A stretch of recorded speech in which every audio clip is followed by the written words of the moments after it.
अस्सलाम वालेकुम नाज़रीन, प्रोग्राम कराची टुडे और मैं हूं आपका मेज़बान बिलाल खान। सबसे पहले नज़र डालेंगे टॉप स्टोरीज पर जो अहम डेवलपमेंट आज शहर में होती रही, वो आपको बताएंगे। पाक बहरिया की 8वीं कसीरुल कौमी मिशन अमन का कराची में आगाज़ हो चुका है। पाक बहरिया के ज़ेर एहतमाम बहरी मश्क अमन 2023 आज से आगाज़ किया गया है। पाक बहरिया की 4 रोज़ा मश्क अमन 14 फरवरी तक जारी रहेगी, जबकि कसीरुल कौमी बहरी मश्क अमन में 50 से ज़ायद ममालिक की बहरी अफवाज शिरकत कर रही हैं। साथ साथ आपको यह भी बताएंगे कि MQ पाकिस्तान इतवार को फवारा चौक पर धरना देगी। राब्ता मुहिम जो है शुरू कर दी गई है। शहर के मुख्तलिफ इलाकों में बैनर्स भी आवेजा कर दिए गए हैं, जबकि 11 यूनियन काउंसिल के इलेक्शन न करवाने पर जमात इस्लामी ने एहतजाज का ऐलान किया है।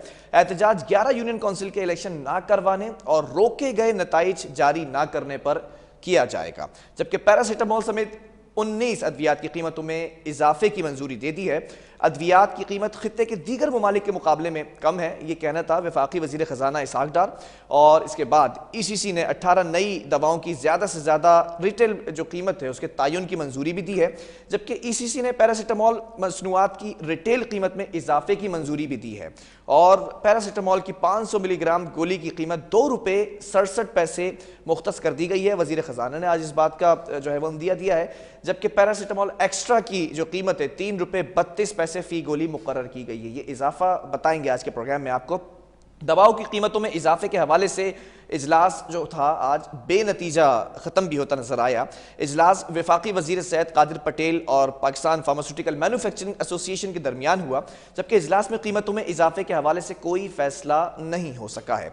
जबकि स्कूल्स के हवाले से खबर है कि सिंध में तीसरी जमात तक के बच्चों को बगैर इम्तिहान पास करने का फैसला है। चौथी से 8वीं जमात तक तलबा के इम्तिहान ईद उल फितर के बाद होंगे। महकमा तालीम सिंध की जानिब से सामने आ चुकी है ये बात। इजलास में महकमा तालीम सिंध की स्टीयरिंग कमेटी की जानिब से निजी तालीमी इदारों को हिदायत जारी कर दी गई हैं।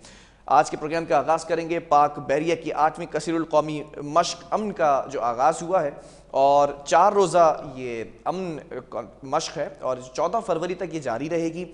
पाक बहरिया ने इसका आगाज़ किया था 2007 से और इसमें इस बार 50 से ज़ायद ममालिक की बहरी अफवाज शिरकत कर रही हैं, जबकि कसीरुल कौमी बहरी मश्क का इनेकाद हर 2 साल बाद ये किया जाता है। और इसका जो मकसद है वो ख़तरात से निमटने के लिए मुश्तरका मैरीटाइम सिक्योरिटी इंतहाई अहम है। ये कहा गया है कि जो मैरीटाइम सिक्योरिटी है उसको जो ख़तरात लाहक हैं उनसे निमटने के लिए इन चीज़ों का इनेकाद करना इंतहाई ज़रूरी है। इस पर हम तज्जिया लेंगे। हमारे साथ दिफाई तज्जियाकार ऑन कॉल मौजूद हैं कमोडोर रिटायर्ड उबैदुल्ला साहब। सर बहुत शुक्रिया प्रोग्राम के लिए आपने वक्त दिया। जानना ये चाहूँगा 8वीं ये जो कसीरुल कौमी मश्क अमन का आज आगाज़ हुआ है और बड़े बेहतरीन तरीके से जो तमाम मराहिल थे आज उनसे गुजरा गया है, क्या कहेंगे सबसे पहले आप इस बारे में? जनाब, मैं इसको 3 हिस्सों में जवाब देना चाहूँगा। सबसे पहले तो आपके सवाल का जवाब दूंगा जो अमन की सीरीज की एक्सरसाइज आज से शुरू हुई है जी। उसके बाद इसको लिंक अप करूंगा कि 2 बहुत बड़े इवेंट आज और हुए हैं। फर्स्ट ऑफ इस काइंड, जिस तरह आइडियाज का डिफेंस एग्जीबिशन होता है, इसी तरह आज पाकिस्तान की हिस्ट्री का पहला मैरीटाइम एग्जीबिशन था और उसके साथ साथ इंटरनेशनल मैरीटाइम कॉन्फ्रेंस भी थी। तो ये दोनों बातें आपके पहले सवाल के जवाब देने के बाद इनको लिंकअप करूंगा। अभी आ जाइए अमन की एक्सरसाइजेस पे कि अमन की एक्सरसाइज जैसा कि आपने अपने इंट्रो में बताया 2007 में शुरू हुई थी और ये 8th एडिशन है। 2007 में जब ये एक्सरसाइज शुरू हुई तो उनको मोटो दिया गया था टुगेदर फॉर पीस, यानी मिल के अमन कायम करें। और ये मिल के अमन कायम करना प्राइमरीली बुनियादी तौर से समंदर पर अमन कायम करना है, यानी तिजारती रास्ते जो समंदर पे हैं, जो कॉमन हेरिटेज है पूरी दुनिया की बनी नौ इंसान की, उसकी जिम्मेदारी, उसको अमन में रखने की जिम्मेदारी कोई एक मुल्क अकेले अदा नहीं कर सकता। इसलिए ये सोचा गया, उस वक्त के chief of naval staff admiral Afzal Tahir साहब थे, उन्होंने ये सोचा और इस तरह से उसका आगाज किया गया। जब पहली दफा 2007 में अमन मशकों का आगाज किया गया तो 28 मुल्कों के नेवीज ने, जिसमें उनके शिप शामिल थे, जिसमें उनके हेलीकॉप्टर शामिल थे, जिसमें उनकी स्पेशल फोर्सेस शामिल थी, ये इस तरह आगाज हुआ।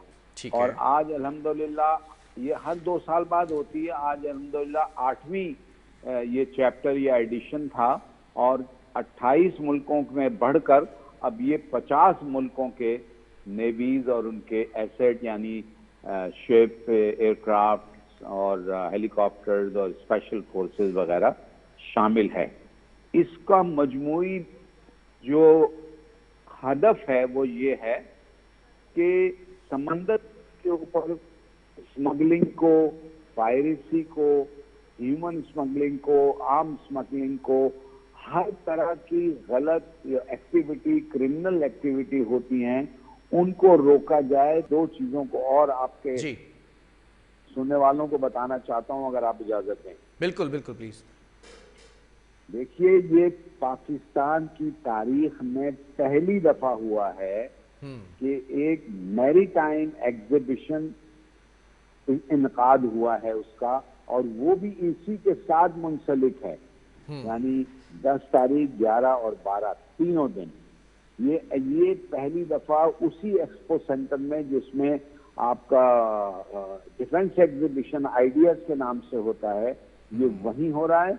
बट फर्स्ट टाइम है, और इसमें इकोनॉमिक और ब्लू इकोनॉमी जो है वो सेंट्रल थीम है कि लोग मिलके, भाई हमने आइडियाज में तो डिफेंस का एग्जीबिशन देखा, अब वो एग्जीबिशन दिखें जो पाकिस्तान को अल्लाह ने 1000 मील का साहिल दिया है, मछलियां हैं यहाँ पर, झींगे हैं यहाँ पर, मादनियात है यहाँ, तेल है। अल्लाह ने इतना बड़ा जखीरा समंदर के अंदर रखा है, जिसका 2,90,000 स्क्वायर किलोमीटर हमें हासिल है समंदर का, यानी बलूचिस्तान के प्रोविंस के बराबर वो इलाका है, जहाँ की मादनियात, जहाँ की मछली, जहाँ का तेल, जहाँ की गैस एक्सक्लूसिव राइट है पाकिस्तान का। सही।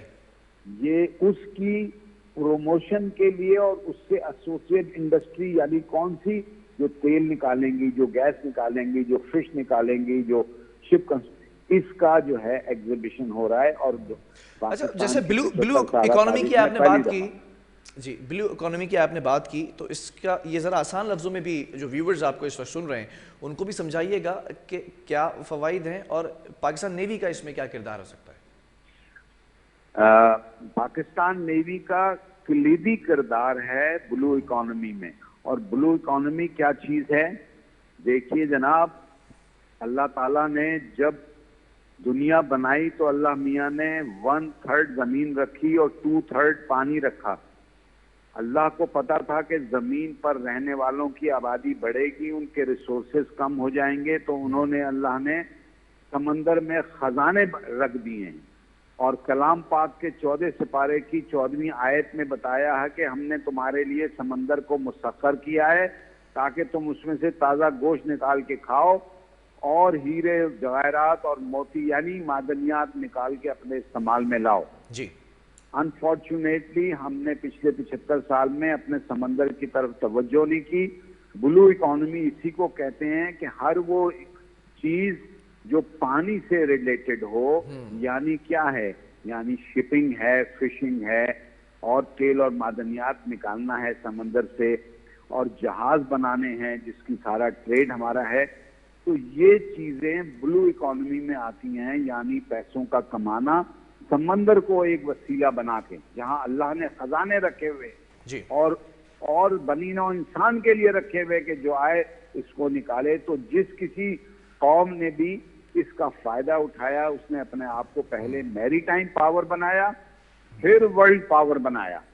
हमें भी चाहिए कि अपना दिमाग जमीन से शिफ्ट करके समंदर की तरफ सोच पे ले आए।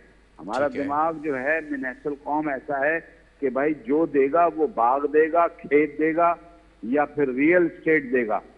ऐसा नहीं है, हमें अपना दिमाग को चेंज करना होगा। Centre of gravity of Pakistan को जमीन से पानी पे लाना होगा। ये है ब्लू इकोनॉमी। ठीक है, ये भी जानना चाहूंगा, commander Pakistan fleet vice admiral Awez Bilgrami ने यह भी कहा कि हम मुश्तरका मैरीटाइम सिक्योरिटी के जो प्रोजेक्ट्स पर जोर देते हैं और उनसे एक फ़ायदा ये भी बताया कि जो अमन मशक़ें हैं उससे बहरी जहाज़ बनाने में मदद मिलती है। तो हम इस वक्त पाकिस्तान नेवी में कौन कौन से ऐसे बहरी जहाज़ हैं जो शामिल होने जा रहे हैं या बनने जा रहे हैं, जो देखेंगे? देखिए, हमने चाइना से 8 सबमरीन बनाने का कॉन्ट्रैक्ट किया था कई साल पहले, जिनमें से 4 पाकिस्तान में बननी है और 4 चाइना में बननी है। दोनों जगह सबमरीनों की कंस्ट्रक्शन मुख्तलिफ स्टेजेस पे है और बनना शुरू हो चुकी है। काफी अच्छा हो गया और तैयारी के मराहिल में है। इसी तरह हमने, और खास बात है ट्रांसफर ऑफ टेक्नोलॉजी, जो कभी नहीं होता था। अब ट्रांसफर ऑफ टेक्नोलॉजी से वो 4 सबमरीनें पाकिस्तानी इंजीनियर्स खुद शिपयार्ड में बनाएंगे। इसी तरह टर्की के साथ ट्रांसफर ऑफ टेक्नोलॉजी में 4 बेल्जियम क्लास फ्रिगेट बन रहे हैं, जिनमें से 2 पाकिस्तान में और 2 टर्की में हैं, और उनमें से बहुत ही करीब हैं अपने मुख्तलिफ मराहिल के कंप्लीशन के। इसी तरह बाकी मुल्कों के साथ मिलके और कुछ जहाज ऐसे हैं, मसलन एक मिसाइल बोट है हैबत, जिसको हमने ड्राइंग बोर्ड से खुद बनाया, ड्राइंग बोर्ड से उसको प्रैक्टिकल शेप खुद दिया, अपने पाकिस्तान के मेड इन पाकिस्तान मिसाइल उस पर लगाए, और वो अल्हम्दुलिल्लाह बेहतरीन चल रही है। और इस तरह के मजीद जहाज अभी हम बना रहे हैं और बन रहे हैं। ठीक है कमोडोर साहब, ये भी बताइएगा आखिर में एयरक्राफ्ट कैरियर के हवाले से, क्या मुस्तक़बिल करीब के अंदर पाकिस्तान नेवी में कोई कैरियर शामिल होने जा रहा है?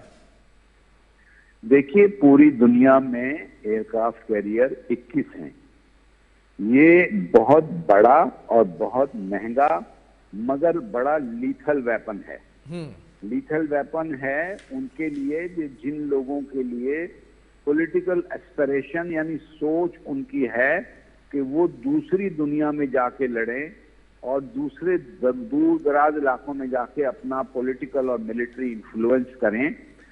हम लोग हैं दिफाई नजर से देखते हैं फौज को, चाहे वो आर्मी नेवी एयरफोर्स हो, तो उसी तरह हमारे किसी किस्म के जारहाना अज़ाइम नहीं है, हमारी पॉलिटिकल थिंकिंग इस तरफ नहीं है। हम बेयर मिनिमम अपने एसेट रखना चाहते हैं और रखने के साथ साथ लेकिन ऐसे जरूर कि कोई हमारी तरफ मैली आंख से ना देखे। तो आपके सवाल का मुख्तसर जवाब ये है कि ना तो हमारी जरूरत है।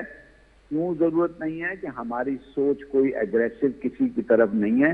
हमने किसी और के मुल्क में जाके उसको इन्फ्लुएंस करना नहीं है पॉलिटिकली या मिलिटरीली। तो इसलिए हमने जो है ना ये है और ना जरूरत है। हमारी कोस्ट लाइन जो है उस पर वेरी वेल डेवलप्ड बेसिस हैं जहां से हर तरह के जहाज उड़ सकते हैं और जाके उन इलाके तक जाके स्ट्राइक कर सकते हैं जहां तक हमारी जरूरत है। ये एक बड़ा ऑफेंसिव वेपन होता है। और मैंने जैसा अर्ज किया 21-22 एयरक्राफ्ट कैरियर है, जिसमें से 11 सिर्फ यूएसए के पास हैं, बाकी भी 1-1, 2-2 फ्रांस और यूके और इंडिया और इन लोगों के पास हैं। ये इतनी यानी ऐसी चीज नहीं है जो हर मुल्क अपने पास रखना चाहता है या उसके पास होने चाहिए, जब तक कि उसके सियासी और सफारती सोच जो है वो अपने इलाकों से बहुत दूर तक की हो। चलें, बहुत शुक्रिया आपके वक्त का। कमोडोर रिटायर्ड उबैदुल्ला साहब हमारे साथ मौजूद थे। दिफाई तज़िया का और पाक बहरिया की 8वीं कसीरुल कौमी मश्क अमन जो आज से आगाज़ हुआ है और 14 फरवरी तक ये जारी रहेगी। बहरहाल वक्फे की तरफ जाएंगे, इसके बाद बात करेंगे। अद्वियात की कीमतों में इजाफे की मंजूरी दे दी गई है। आज ECC का जो इजलास था, कल हमने आपको बताया था कि इजलास तलब किया गया। आज इजलास के अंदर बहुत से पहलुओं पर गौर किया गया। सब बताएंगे आपको वक्फे के बाद।